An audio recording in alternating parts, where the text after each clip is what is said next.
할렐루야. 이 아침에도 주님께서 우리와 함께 하심을 믿습니다. 큰 은혜 주실 줄 믿습니다. 며칠 전에 제가 밤에 집에 들어가서 이렇게 텔레비를 탁 켜봤더니 거기 너무나 아름다운 장면이 이렇게 나오는 거예요. 정말 초록빛 바다가 아니라 호수라고 하는데 파란색 그 바다가 나오는데 그 호수가 나오는데 태고의 신비를 간직한 곳이다. 수천 년 동안 사람이 잘 들어가지 않던 곳이라서 지금도 그곳 들어갈 때는 동력선을 타지 못하고 뗏목을 타고 들어가야 되는 그런 곳이다. 그러면서 외국의 어느 장소를 소개하면서 외국인 그 금발의 어머니와 금발의 아들이 이렇게 뗏목을 타고 호수에 떠 있는 모습을 보여주더라고요. 그러면서 그 어머니와 아들이 대화를 나누는데 어머니는 한 60 가까이 되시는 것 같고 아들은 뭐 30 아직 안 되는 것 같아요. 근데 뚱뚱한 아들이 뗏목을 이렇게 지으면서 어머니에게 탁 이야기를 합니다. 어머니, 제가 좀 까칠하긴 하지만 가끔가다 어머니 속상하게 하기도 하고 말도 좀 버릇없게 하기도 하지만 그래도 제가 늘 어머니 사랑하는 거 아시죠? 제가 늘 어머니 걱정하는 거 아시죠? 어머니 늘 건강하게 오래 사셔야 돼요. 이렇게 아들이 얘기를 합니다. 아들이 그런 얘기하는 게 쉽지가 않아요. 아들이 그런 얘기하는 게 쉽지가 않습니다. 어쩌면 그 아들은 그 한마디 하려고 그 어머니 그 태고의 신부가 깃들인 그 호수로 모시고 갔는지도 몰라요. 그런데 이 어머니가 유머 감각이 아주 특별한 분이세요. 어머니가 뭐라 그러냐면 아들아, 네 걱정이나 해라. 네가 나보다 빨리 갈 수 있어. 그러시는 거예요. 아들이 배가 좀 나왔는데 그래서 그랬는지 대학생처럼 보이는 아들인데 배가 좀 나오고 좀 있는 거예요. 그래서 그랬는지 어머니가 네 걱정이나 해라. 네가 나보다 빨리 가는 수도 있어. 이렇게 얘기하는데 제가 밤에 늦게 들어가서 켰다가 잠깐 웃은 적이 있습니다. 여러분, 그 어머니가 유머로 하신 말씀이지만 사실은 그 말이 맞아요. 그죠? 병문안 갔다가 아유 건강하세요 그리고 나오다가 자기가 먼저 가는 수도 있고 뭐 이렇게 환자 기도해주고 목사님이 먼저 하늘나라 갈 수도 있고 그렇지 않습니까? 제가 지지난주였는가 우리 중고등부 수련회 강릉에서 있었잖아요. 강릉에서 있는데 제가 이제 그 담임 목사니까 우리 아이들 어떤 환경에서 수련회 하는지 한번 좀 봐야겠다 싶어서 이제 거기 가서 이제 예배도 좀 드려주고 기도해주고 이렇게 오는데 고속도로를 오는데 1차선으로 달리고 있었습니다. 1차선으로 이렇게 쫙 달리고 있는데 갑자기 이렇게 옆에서 차가 갑자기 바로 옆에 이렇게 붙는 거예요. 정말 붙을 것처럼 가까이 와가지고 어이 저 사람 저거 왜 이렇게 붙어? 순간 무슨 생각이 드냐면 저 사람이 나 못 보고 있는 것이 아닌가. 차가 그런 각도가 있거든요. 안 보이는 각도가 있는데 저 사람이 졸든지 아니면 못 보고 있든지 그렇지 않으면 이렇게 가까이 붙을 수가 없는데 하는 순간 겁이 벌떡 나는데 그 순간에 딱 평행으로 이렇게 붙은 차가 가까이 붙은 차가 머리를 확 들이미는 거예요. 순간적으로 정말 앞이 캄캄해지면서 방법이 없잖아요. 그죠? 길이 없으니까 옆으로 저도 이렇게 딱 트는데 트는 순간에 곧바로 중앙 분리대가 있으니까 거기 차가 부닥치면은 이게 퉁퉁 튀다 보면 뒤에서 오는 차가 그대로 나 받을 텐데 그러니까 한순간에 내가 가는가? 그런 생각이 딱 드는 거예요. 주여! 그러면서 제가 핸들을 쫙 돌렸습니다. 차라리 차 좀 부닥치는 게 낫겠다 싶어서 뭐 받으면 분명하게 끝이 나니까 그래서 핸들을 약간 돌렸더니 이 차도 그때서야 저를 봤는지 자기도 지그재그 이렇게 운전하는 거예요. 제 앞에서. 감사하게도 제 앞에 제가 차간거리를 좀 두고 있었기 때문에 거리가 있어가지고 그 앞차가 저 머리 디민 차가 빨리 빠져나가는 바람에 저도 몇 번 이렇게 미꾸라지처럼 이렇게 물고기처럼 가다가 간신히 이제 위기를 모면했는데 너무나 놀란 거예요. 내가 한순간에 갈 뻔했구나. 그런 생각이 드는데 이 앞차가 그냥 가는 거예요. 목사도 성길 있잖아요. 그죠? 목사도 성깔 있잖아요. 그래갖고 제가 죽을 뻔했는데 이 차가 그냥 가니까 열받아가지고 크랙션을 빡 울리면서 한 10초, 15초, 20초 그 정도 울리면서 걔를 뒤를 따라갔어요. 그랬더니 그제서야 이 사람이 창문을 내리더니 미안하다고 손을 이렇게 흔들더라고요. 그래서 제가 주여 그리고 그냥 난 죽을 뻔했는데 손 한번 흔들고 가는구나 그리고 했는데 여러분 정말 운전할 때 조심하시기 바랍니다. 제가 운전한 지 한 30년 넘었는데 운전할 때마다 항상 기도해요. 한 번도 빠지지 않고 늘 기도합니다. 짧지만 기도를 해요. 무슨 기도를 하는? 2가지 기도를 합니다. 주님 오늘 나로 인해서 다치는 사람 없게 하시고 또 부주의하게 운전해갖고 나를 다치게 하는 사람이 없게 해주십시오. 그거 한 가지 기도하고 그 다음에 운전하면서 인격 지키는 게 쉽지가 않아요. 여러분은 다 훌륭하셔서 늘 품위 있게 운전하시지만 저는 조금 안 그렇거든요. 그래서 제가 항상 기도할 때마다 하나님 내가 운전하면서 인격을 유지할 수 있도록 주님 도와주세요. 기도를 항상 두 가지 기도를 하는데 여러분 정말 운전할 때마다 기도하셔야 돼요. 한순간에 갈 수 있습니다. 그 어머니 말씀이 맞는 거예요. 우리가 오는 거는 순서가 있을지 모르지만 가는 거는 순서가 없는 것입니다. 여러분 대단해 보이는 사람들이, 훌륭한 사람들이, 정말 열심히 살고 훌륭한 인생을 사는 사람들이, 위대한 사람들이, 심지어 용사들이 허망하게 가는 일들이 참 얼마나 많은지 모르는 것입니다. 여러분 알렉산더 대왕 아시잖아요. 20살에 왕위에 올라서 청년 왕이 되어서 11년 동안 원정 정복을 하는 거예요. 그러면서 자기가 아는 모든 세계를 다 정복하고서는 이 왕이, 그 대장부가 눈물을 흘리는 것입니다. 눈물을 왜 흘립니까? 더 이상 정복할 땅이 없어 어떡해? 그러면서 눈물을 흘리는 거예요. 그게 알렉산더 대왕인데 여러분 그 알렉산더 대왕이 어떻게 죽습니까? 모기한테 물려서 죽는 거예요. 말라리아로 죽습니다. 하도 허망하게 죽으니까 사람들이 이건 독살당한 것 거야 그렇게 이야기하지만 아니에요. 말라리아로 죽은 것이 맞는 것입니다. 여러분 허망하게 가는 거예요. 대단한 인생을 산 것 같고 정말 천하무적인 것처럼 보이지만 모기 한 마리 탁 모여가지고 딱 찍으니까 그냥 가는 겁니다. 알렉산더만큼 유명한 사람은 아니지만 알렉산더보다 오히려 조금 더 오래된 분의 중국 춘추 시대, 중국 춘추 전국 시대, 춘추 시대와 전국 시대가 춘추 시대에 진나라 진경공이라고 하는 분이 있었습니다. 한 2700년 전의 분이에요. 이분이 춘추 좌시전에 기록되는데 어떻게 기록되느냐 하면 이분이 죽음을 갖다 기록해요. 너무나 특이하기 때문에 죽음을 기록하는데 간단하게 뭐라고 얘기하냐면 왕이 밥을 먹으려 하는데 배가 아팠다. 배가 아파서 화장실에 갔다가 빠져 죽었다. 그렇게 이야기하는 것입니다. 춘추시대, 이게 무슨 위로부터 왕위가 이어지는 그런 것이 아니라 자기가 힘쓰고 애써서 자기 어떤 지위를 갖추고 군주의 자리에 오른 것인데 정말 죽도록 노력하고 하늘이 도와줘서 그렇게 왕위에 오른 것인데, 군주의 자리에 오른 것인데 배 아파서 화장실에 갔다가 변기에 빠져서, 옛날에는 전부 장독 모양으로 만들고 그냥 나무 두 개 얹어놨잖아요. 그죠? 빠지면 죽는 것입니다. 왕위를 할지라도 빠지면 죽는 거예요. 하루아침에 그렇게 허망하게 죽어서 그걸 특별하게 기록하는 것입니다. 여러분 살다 보면은 뭐 이렇게 죽음까지는 아니더라도 우리의 삶 가운데에도 정말 아무것도 아닌 것 같은데 예기치 않은 작은 일이 발생해서 다른 상황 같으면 그냥 지나갈 수 있는데 그 상황에서는 안 되는 그런 일이 일어나가지고 어려움이 닥치는 일들이 얼마나 많은지 모릅니다. 제가 한 30년 넘은 것 같아요. 제가 아마 대학교 다닐 때 신문에서 읽은 것 같은데 평창동 하면 여러분 잘 사는 동네잖아요. 그죠? 대한민국에서 지금 제일 잘 사는 동네가 어딘지는 모르겠지만 전통적으로 평창동 하면 아주 정말 돈 많은 사람들 사는 곳인데 그곳에 굉장히 화려하고 유명 인사들만 자기 자녀들 결혼시키는 그런 결혼식장이 있었습니다.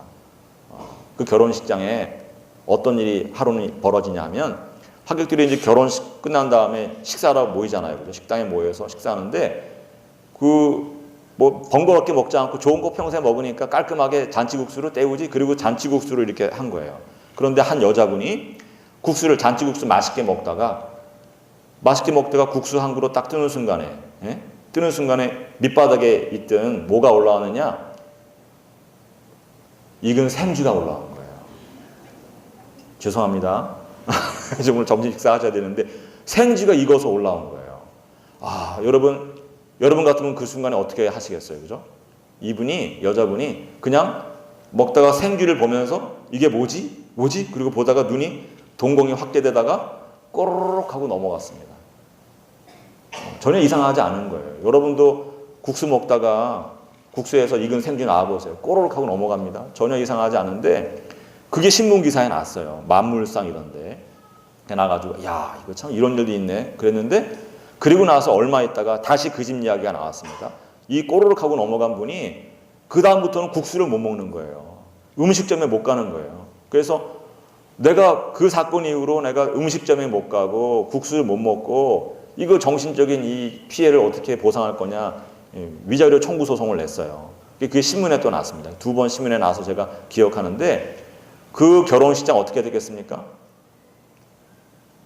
어떻게 됐겠어요? 망하는 거예요. 망하는 겁니다. 그냥 동네 분식점에서 그런 일이 있으면 사람들이 또 별로 많이 모이지 않으니까 그냥 쉬쉬하다가 넘어가기도 하고 동네 사람이니까 봐주기도 하는데 정말 권세 있는 사람들 와서 자기 자녀 결혼식 시키는 곳에, 있는 곳에 있는 사람들 오는 곳인데 거기서 그런 일 한번 나면은 순식간에 소문이 나고 그런 일 있는 집에 다시 못 가지. 그런 일에서 어떻게 우리 자녀 결혼시켜? 안 되는 거예요. 그냥 망해버렸습니다. 여러분, 아무것도 아닌 일 같은데 작은 일이 정말 예기치 못한 일 때문에 인생에 어려움 당하는 일이 얼마나 많은지 모르는 것입니다. 여러분 항상 감사하며 사시기 바랍니다. 우리가 뭐든지 당연하게 생각하면 안 돼요. 믿음은 무엇이냐? 범사에 감사하는 것이 믿음인 것입니다. 하나님 오늘 나에게 건강 주셔서 감사합니다.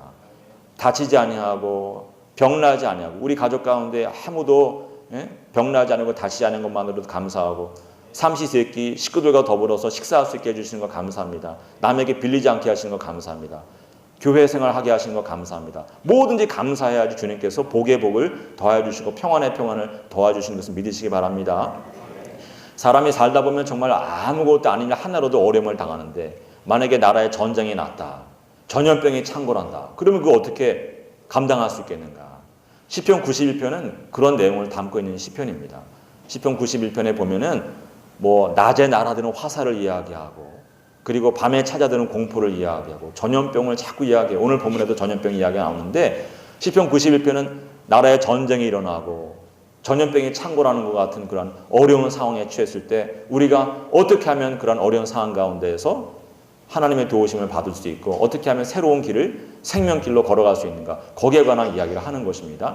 이 시편 기자는 처음부터 그 답을 이야기해줘요. 사실은 1절과 3절에서 1절에서 3절에 걸쳐서 처음부터 답을 이야기합니다. 지존자의 은밀한 곳에 거주하며 전능자의 그늘 아래에 사는 자요 나는 여호와를 향하여 말하기를 그는 나의 피난처요 나의 요새요 내가 의뢰하는 하나님이라 하리니 이는 그가 너를 새 사냥꾼의 올무에서와 심한 전염병에서 건지실 것이미로다 하는 그런 말씀을 하고 있는 것입니다. 아무리 큰 어려움이 있어도 지존자의 그늘 아래 거하게 되면 하나님의 전능자의 그늘 아래 거하고 지존자의 은밀한 곳에 가게 되면 우리가 하나님의 도우심을 얻어서 안전한 삶을 살 수 있고 새로운 길을 걸어갈 수 있다. 그런 이야기를 하는 것입니다. 여러분 지존자의 은밀한 곳이 어디입니까? 전능자의 그늘이 무엇입니까? 이게 지성소 이야기하는 거예요. 지성소를 이야기하는 것입니다. 지성소에 들어가면 무엇이 있어요? 언약궤가 있고 언약궤 위에 무엇이 있습니까? 그룹들이 날개 펴고 있잖아요. 그죠?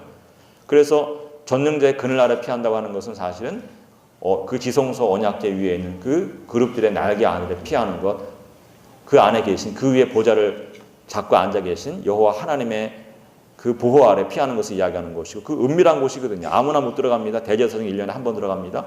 그래서 그것을 은밀한 곳이라고 이야기하는 것인데 그 지성소로 피하는 것을 이야기하는 지성소에 아무나 못 들어가잖아요. 그죠? 실질적으로 이 말은 성소로 피하는 사람, 여호와의 성전에 피하는 사람은 전쟁이 나고 전염병이 창궐하여도 하나님께 지켜주시는 그런 인생을 살 수 있다. 그런 이야기를 하는 것입니다. 이게 사실은 이 시편 91편의 주제예요.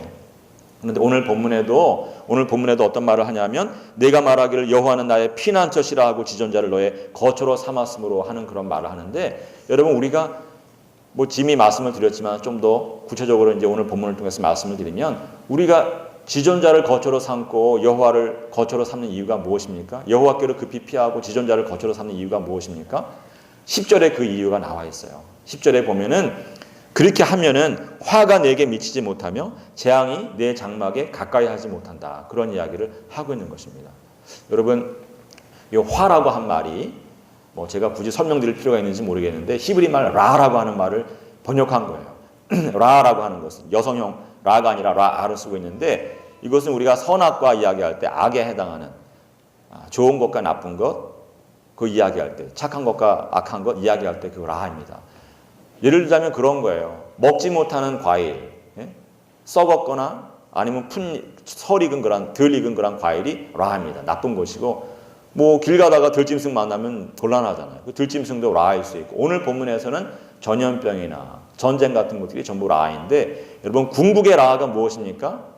우리 인생 가운데 모든 악한 씨앗을 뿌리는 그런 존재가 무엇입니까? 사탄 마귀인 것입니다.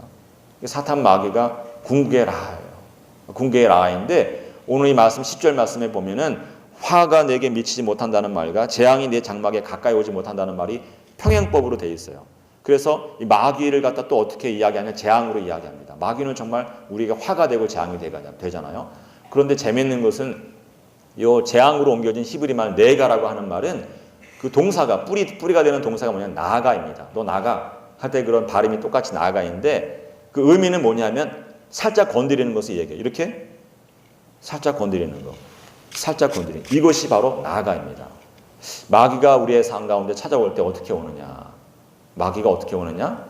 여러분 베드로가 뭐라고 얘기하냐면 베드로전서 5장 8절에서 근신하라 깨어라 너희 대적 마귀가 삼킬 자를 찾으려고 울며 여기저기 부르짖으며 다니는 그런 이야기를 합니다. 근데 여러분 동물의 왕국 한번 보세요. 사자가 배가 고픈 사자가 먹이를 찾아다닙니다. 정말 여기저기 다닙니다. 며칠을 걸려서 먹이를 찾아다니다가 톰슨 가젤 그런 아주 정말 영양들이 모여있는 곳에 딱 도착하는 거예요. 그러면은 배고픈데 먹을 것들이 막 같이 모여있으니까 얼마나 반갑겠어요. 그러나 배고프다고 찾아서 반갑다고 으르릉 그러면서 달려들지 않습니다. 그럼 어떡하겠어요? 다 도망가잖아요. 그죠? 도망가지 못하도록 그 초원의 왕인 사자가 포복하는 것입니다. 딱 낮추고 살금살금 가까이 접근해서 거리가 확보가 되면 그때 풀쩍 뛰어서 가장 약한 놈 잡아서 삼키는 것입니다. 여러분 마귀가 우리 가운데 올 때도 그렇게 오는 것입니다. 그래서 이 시편 기자는 내가라고 하는 말로 마귀의 움직임을 얘기하는 거예요. 재앙이라고 하는 말 가운데 마귀의 움직임을 시사하는 것입니다. 마귀가 우리 가운데 올 때 무서운 모습으로 오는 것이 아닙니다. 마귀가 우리 가운데 올 때 어떻게 오느냐? 모습을 감추고 오는 것입니다. 마귀의 모습을 감추고 어떤 모습으로 변장을 하냐? 우리가 좋아하는 모습으로 변장하고 오는 것입니다. 이성에게 약한 사람들이 있어요. 여자에게 약하고 남자에게 약한 사람이 있으면 마귀가 어떻게 오느냐? 키 190대는 멋진 청년의 모습으로 오는 거예요. 그럼 여자들 훅 가요 그냥. 제 여동생도 지금 와 있는데 어렸을 때 키 큰 남자 얼마나 좋아했는지 몰라요. 정말 여자들이 키 큰 남자한테 확 가더라고요. 근데 정말 그런 여인들에게는 키 큰 남자로 오는 거예요. 그리고 또 여인에게 약한 사람들이 있습니다. 그럴 때는 아름다운 여인으로 유혹하는 여인의 모습으로 오는 겁니다. 아름답다고만 남자들이 막 넘어가진 않거든요. 유혹하는 여인의 모습으로 오는 거예요. 마귀가 그렇게 오면은 사람들이 이거 옳지 않은데 그러면서도 자기 마음에 좋아하는 마음이 있기 때문에 달려가가지고 아유 반갑습니다 하고 손잡는 거예요. 그래서 마귀가 이제 그 사람을 자기의 손아귀에 쥐고서 갖고 노는 거죠. 여러분 물질을 좋아하는 사람에게 마귀가 어떻게 옵니까? 마귀가 일확천금의 기회를 가지고 오는 것입니다. 불로소득의 기회를 가지고 오는 거예요. 열심히 살아서 땀 흘리는 그 기쁨이 하나님께 주시는 또 다른 그런 차원의 기쁨이 있는 것인데 불로소득과 일확천금의 기회를 가지고 오면 사람들이 거기에 또 이건 아닌데 그러면서 달려가가지고 명함 받아드는 것입니다. 명예를 좋아하는 사람에게 어떻게 옵니까?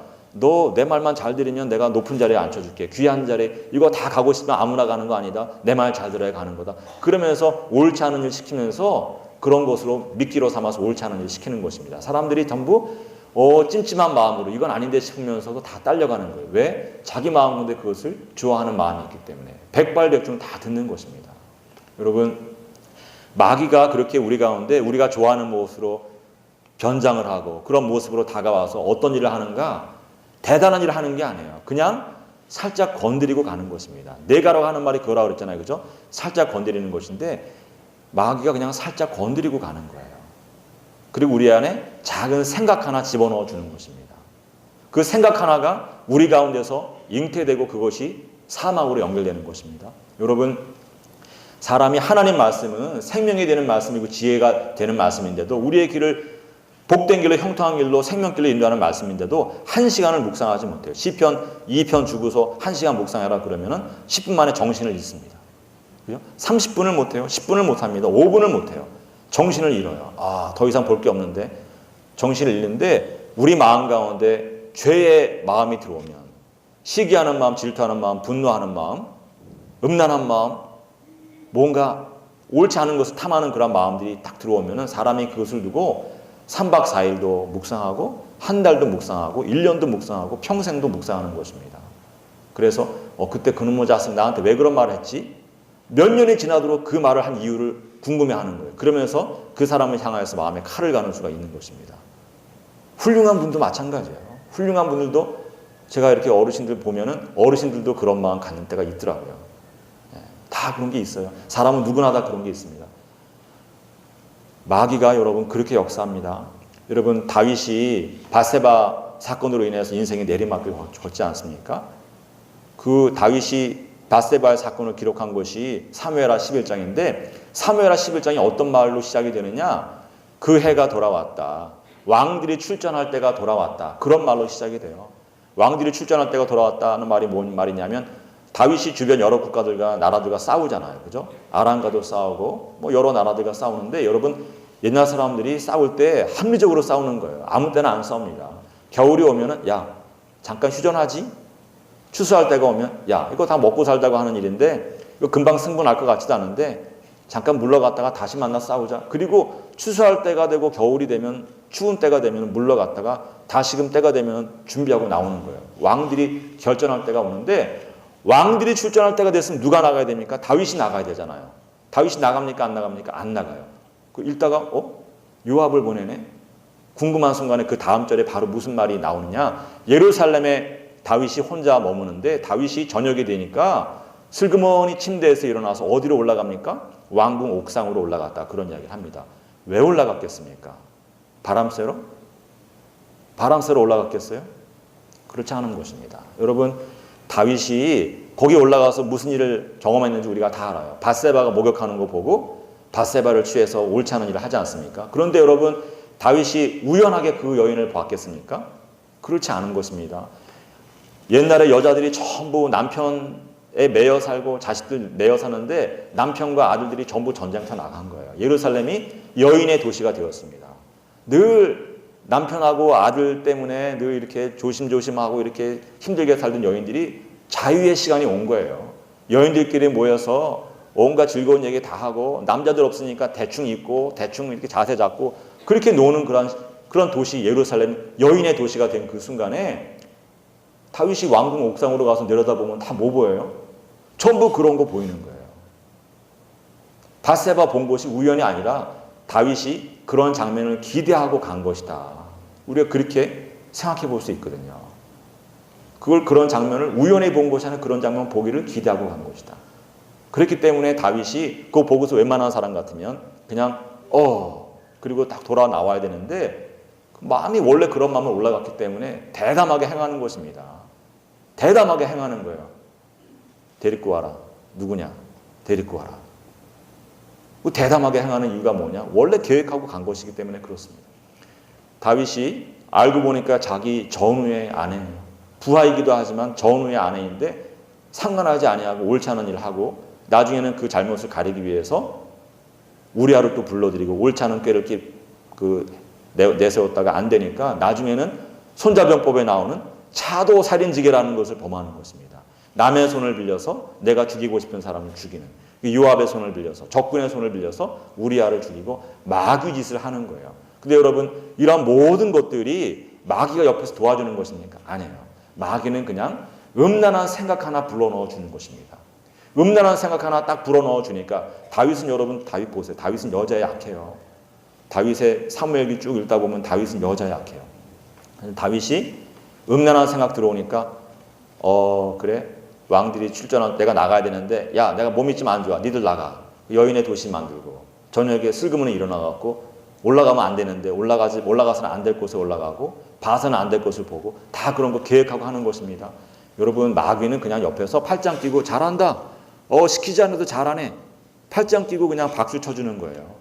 마귀가 뭐 더 이상 뭐 하지 않습니다. 다윗이 스스로 계획을 세우고 스스로 악한 길로 가는 것입니다. 여러분 마귀는 그렇게 역사하는 것입니다. 셰익스피어가 지은 소설에 그 오셀로라고 하는 그 소설이 있어요. 셰익스피어 4대 비극에 오셀로가 있는데 뭐 햄릿, 리오왕, 맥베드 그리고 오셀로 이렇게 나옵니다. 이 어떻게 시작이 되냐면 이탈리아의 베네치아 공국에 아주 원로가 있어요. 원로가 애지중지하며 키운 금지옥의 어린 딸이 있어요. 데스데모나라고 하는 어린 딸이 있는데 이 어린 딸이 어느 날 전혀 예상치 못한 사람하고 사랑에 빠지는 것입니다. 누구와 사랑에 빠지느냐? 오셀로라고 하는 무어인 장군과 사랑에 빠지는 거예요. 무어인 흑인입니다. 흑인 장군과 사랑에 빠집니다. 이게 이탈리아 사람들 물론 그 지역에 그 시대에 얼마나 많은 흑인들이 있었는지 모르지만 백인들이 그 시대에도 흑인 장군이랑 이렇게 사랑에 빠지는 거 쉽지 않거든요. 그런데 자기 어린 딸이 오셀로가 심지어는 생기기도 못생겼어요. 장군이긴 한데 생김새도 볼품이 없고 나이도 많이 차이가 나는 거예요. 자기 금제오겹으로 키운 어린 딸이, 귀한 딸이 나이 많고 생기고 볼품 없는 흑인 장군이랑 사랑에 빠진 것입니다. 아버지가 분노하는 것입니다. 네가 내 딸 꼬셨지? 네가 내 딸 유혹했지? 뭐 양목인 거 아니야? 그렇지 않고서는 내 딸이 이럴 수가 없어. 이럴 리가 없어. 그러면서 아버지가 분노하는데 이 오셀로는 사실 고귀한 품성을 가진 어려운 환경 가운데서 정말 장군의 자리를 올라선 사람인데, 일치전적인 사람인데, 이 어린 딸이 자기는 귀하게 자랐는데 어려운 환경 가운데서 그렇게 성장한, 그렇게 성공한 장군을 보면서 그 인품에 사실은 매력을 느끼고 사랑에 빠지고 아버지가 나중에 그것을 인정해 줍니다. 그래서 인정해 주지만 아버지가 눈물을 흘리죠. 그런데 이 소설 속에 이 아버지보다 더 붕괴하는 사람이 한 사람이 있는 거예요. 아버지보다 더 붕괴하는 사람이 누구냐? 오셀로의 부하 장수인 이아고라고 하는 사람이 아버지보다도 더 붕괴해요. 왜냐하면 자기는 사실 이탈리아 사람인데, 백인인데, 자기가 뭐 모든 면에서 이 흑인 오셀로보다 못한 것 같지가 않은데 자기가 그 밑에 부하로 있는 것도 사실 속이 상하는 거예요. 내가 어쩔 수 없어 잠깐 부하로 있지만 내가 너보다 못한 게 뭐냐? 그러고 있던 차에 정말 귀하고 귀한 집에 아리따운 처녀가 오셀로에게 탁 빠지는 것을 보면서 야, 저놈은 무슨 복이 많아서 저렇게 억한 마음이 드는 거예요. 저게 좋아하면 나를 좋아해야지 왜 이 장군을 좋아해? 나이 많은 흑인 장군을. 억한 마음이 드는데 거기에 한 가지 또 악재가 겹치는 거예요. 이 전쟁이 나서 오셀로가 전쟁에 나갔다 들어오는데 승전하고 돌아옵니다. 승전 파티를 여는데 그 나가기 전에 제가 말을 좀 건너뛰었는데 전쟁에 나가면서 부관을 임명하는데 이 이아고와 경쟁 관계에 있던 카시오라고 하는 사람을 부관으로 임명하는 거예요. 그러니까 이 이아고가 마음에 부대끼는 것입니다. 내가 얼마나 충성했는데, 내가 진짜 마음 같아서는 꼴도 보기 싫은 그런 장군 내가 얼마나 그래도 눈 가리고 아웅하면서 내가 충성했는데 제가 나보다 난 게 뭐가 있다고 쟤를 부관으로 삼고 나를 내쳐? 그러면서 분노하고 있다가 무슨 생각을 하냐 하면은 오셀로도 내가 파멸의 길로 이끌이라. 내가 저 카시오 내 자리를 꿰찬 저놈도 내가 파멸의 길로 이끌이라. 그리고 저 늙은 저 흑인 장군에게 마음을 뺏긴 저 멍청한 저 여자도 내가 파멸의 길로 이끌이라. 그렇게 이야기하면서 생각하면서 계획을 세웁니다. 그리고 오셀로가 승전하고 돌아와서 파티를 열 때 무슨 일을 시작하냐 하면 카시오가 술을 못 하거든요. 근데 억지로 술을 먹인 다음에 싸움을 유발하는 거예요. 옆에 있는 어떤 장수랑 장교랑 싸움을 유발해서 술 못 먹는 사람이 술 먹고서는 제정신이 아니니까 싸움을 하는 거예요. 오셀로가 보고 있으니까 가관인 거예요. 아니 장군의 승전 파티장에서 부하가 뭐 테이블 엎고 뭐 병 깨고 그러면서 난장판을 이루니 어떤 장군이 그걸 용납하겠어요? 너 괘씸한 놈이다 너 이런 놈이 다 있냐? 그 흉측한 놈이다. 그러면서 너 부관자리에서 물러나. 그러고서 내치는 것입니다. 술 깨고 나서 보니까 카시오가 너무 황당한 거예요. 내가 술도 못 마시는 내가 왜 술을 왜 먹었지? 어떻게 먹었지? 내가 뭔 일을 한 거지? 내 인생이 이렇게 끝나는 거야? 좌절하고 낭망하고 있을 때 이아고가 찾아오는 거예요. 찾아와서 야, 너 술 먹고 그런 건데 장군이 좀 너무했지? 너 이거 그래서 장관한테 직접 가서 너 얘기하면 장군이 너 더 화낸다? 또 비리 있어. 내가 길을 알려줄게. 데스데모나라고 하는 요번에 그 맞아들인 어린 아내 있잖아. 장군이 그 아내를 사랑하니까 그 아내를 통해서 탄호를 한번 올려봐.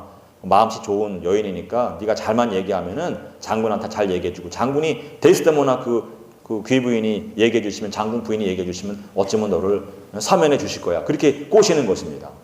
카시오가 그 이야기를 받아들이는 거예요. 정말 지푸라기도 잡아야 되는 심정이니까 자꾸서 데스데모나에 가서 이야기를 하고 데스데모나가 어휴 그래 너 정말 안 됐다. 젊은 청년 장고 우리 남편한테 충성 다했는데 술 한 번 먹고 잘못했다고 이건 좀 너무한 것 같다. 내가 잘 얘기해 줄게. 그런데 그런 사이에 이아고가 또 누구에게 가느냐면 오셀로에게 가는 것입니다. 가서는 무슨 이야기를 하느냐 하면 장군 제가 이런 말씀 드려도 되는지 모르겠습니다. 그러니까 해봐. 안 하는 게 나을 것 같습니다. 해보라니까. 안 해요. 들으시면은 좀 마음이 상하실 거예요. 저도 확실한 것도 아니고 말 안 하는 게 좋겠습니다.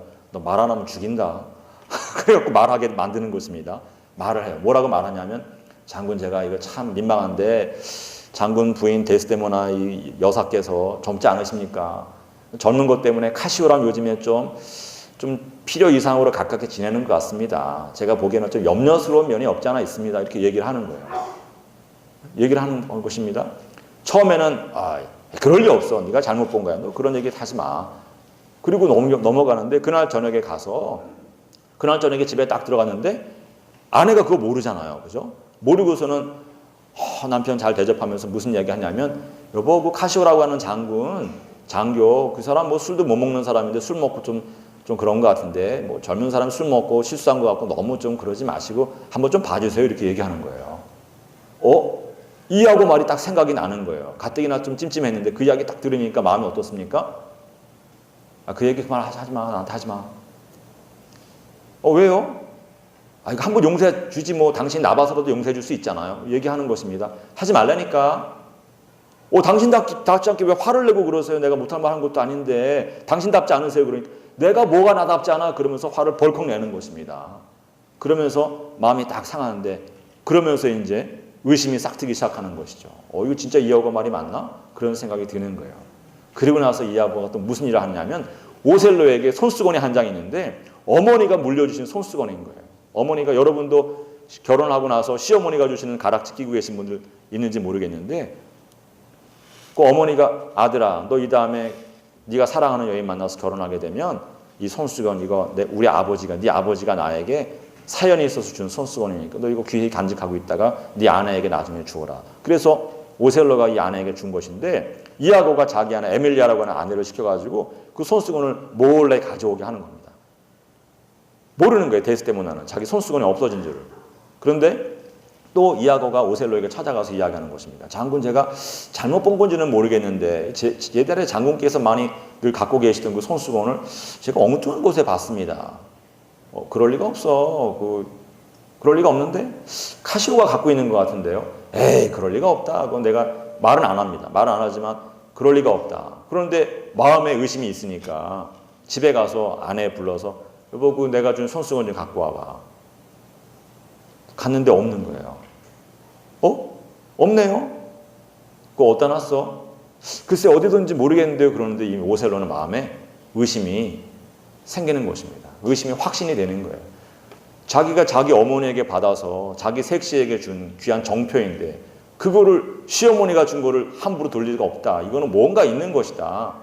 이하고 말이 맞나 보다. 정말 그 귀한 손수건을 카시오에게 줬나 보다. 그런 생각하는 거예요. 그러면서 손수건 한 장 때문에 의심이 확신이 되면서 그 다음부터는 아내가 무슨 말을 해도 어디를 가도 전부 카시오와 연결해서 생각하면서 질투에 화신이 되는 것입니다. 그러다가 어느 날 둘이 침실에 있다가 말다툼이 일어나면서 손수건 이야기가 나오면서 이 천하의 나쁜 년 그러면서 죄송합니다. 그러면서 목을 졸라 죽이는 거예요. 목을 졸라 죽이는 것입니다. 그런데 그 자리에 에밀리아가 들어오는 것입니다. 에밀리아가 우연히 들어왔다가 그 대화를 듣는 거예요.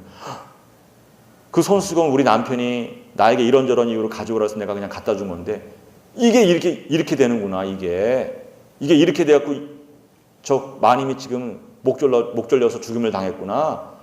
이거는 우리 남편이 정말 나쁜 사람이로다. 그러면서 오셀로에게 이야기하는 것입니다. 자초지종을 이야기하는 거예요. 내 남편이 이 모든 일에 배후에 있습니다. 내 남편이 나에게 시켜서 나는 그냥 아무 생각 없이 말을 들은 것인데 이것이 나중에 알고 보니까 점점 내가 마음에 근심하고 있었는데 정말 이런 일이 됐습니다. 마님은 아무것도 모릅니다. 내 남편이 시킨 것입니다. 다 그렇게 이야기할 때 이미 자기 아내는 죽어 있는 거예요. 오셀로가 칼로 내가 정말 나를 사랑해서 늙은 나에게 온 흑인 장군 나에게 아버지를 버리고 온 이 귀한 여인, 사랑스러운 여인을 내가 내 손으로 목질러 죽였구나. 그러면서 칼로 자기 목을 콱 찔러 죽으면서 5막짜리 이 오셀로가 끝이 나는 것입니다. 여러분 이 모든 비극이 어떻게 시작이 되느냐. 마귀가 이하고에게 시기하는 마음 하나 딱 넣어준 거예요. 질투하는 마음 하나 딱 넣어준 것입니다. 이하고가 마귀 일을 하는 것입니다. 또 이하고는 오셀로의 마음 가운데 의심이라거나 생각 하나 딱 넣어준 거예요.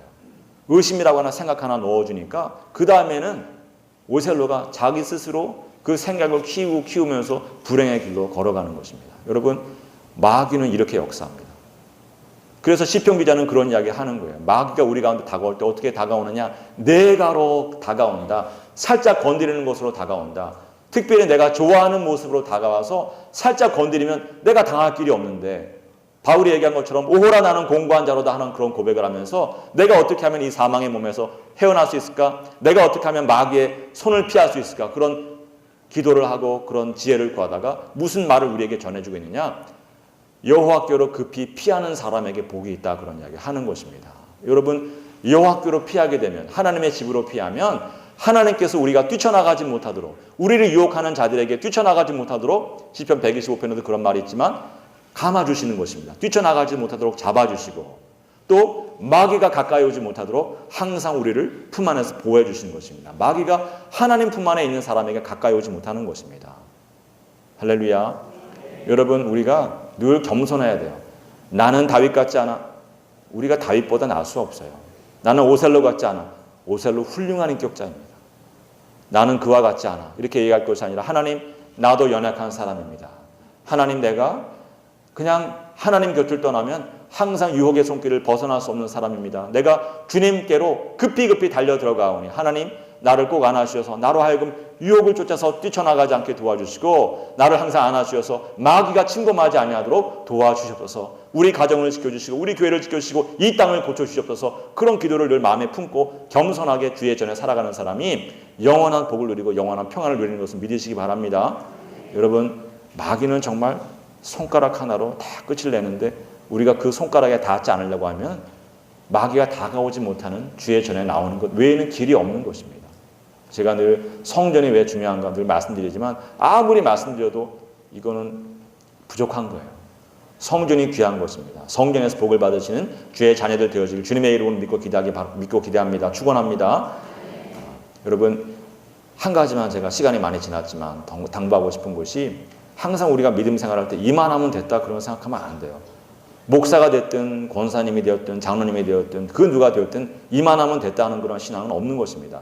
교회학교 20년을 했어도 이만하면 됐다는 없어요. 성가대 30년을 했어도 이만하면 됐다는 신앙은 없는 것입니다. 우리는 항상 주님 나라 가는 그날까지 끝없이 주님의 품 안에 안겨 있어야지만, 그래야지만 하나님의 모든 돌보심의 손길을 이 땅에서도 맛보고 장차 하나님의 나라에서 영원한 나라로 초대받는 것을 믿으시기 바랍니다. 항상 여호와를 거처로 삼아서, 하나님, 내가 주님께로 피하오니 나를 지켜주시고 내 삶을 복주시옵소서. 하나님께서는 오늘 끝에 보면 무슨 말을 하냐면, 건져주실 뿐만 아니라 우리를 환난 가운데서 건져주실 뿐만 아니라 높이 들어주신다. 들어주실 뿐만 아니라 영화롭게 하시고, 잠깐이 아니라 영원히 영화롭게 장수하면서 우리가 영화롭게 하시고, 그래서 우리를 구원의 기쁨을 만족하게 누리게 하신다. 그런 일을 통하여서 세상 모든 사람들이 하나님의 구원하심의 능력을 보게 하신다. 그런 이야기를 하시는 것입니다. 여러분이 하나님의 구원의 능력을 모든 세상에 드러내는, 하나님께 피하여서 모든 복을 받아 누리는 그런 귀한 인생 사시기를 주님의 이름으로 믿고 기대하고 축원합니다.